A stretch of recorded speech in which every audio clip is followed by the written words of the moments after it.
잇따른 북한의 미사일 도발에 여권에서는 북한과의 9.19 군사 합의를 파기해야 한다는 주장이 나오고 있습니다.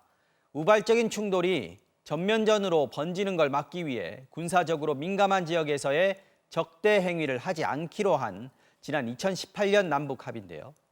통일부 장관이 현재로선 파기하는 걸 고려하지 않고 있다고 했지만 윤석열 대통령은 미리 말하기 어렵다고 말했습니다. 이정은 기자의 보도입니다.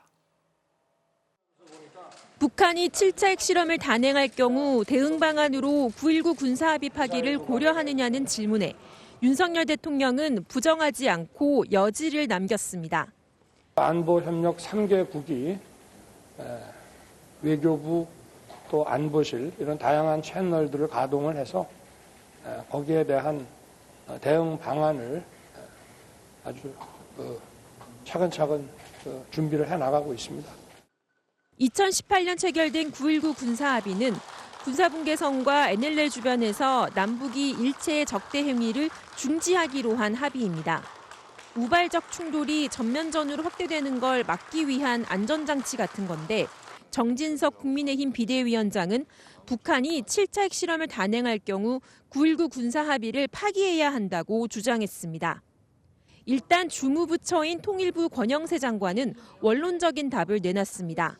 최악의 상황에서는 이런저런 옵션을 모두 검토할 필요는 있겠다라는 원론적인 것을 말씀을 드린 것이지 9.19 군사합의를 비롯해서 모든 합의에 대해서 백지화를 지금부터 준비하고 있다 이런 얘기는 절대 아니라는 점을. 당장 검토하지는 않는다고 선을 그었는데 최악의 상황이 무엇인지도 설명하지 않았습니다. 북한의 잇따른 도발로 9.19 군사합의에 대한 회의론이 여권에서 고개를 들고 있지만 우리 정부가 먼저 파기할 경우 남북관계 경색의 책임이 돌아올 수 있는 점을 고려한 것으로 보입니다. 민주당은 합의 파기에 반대하고 있습니다.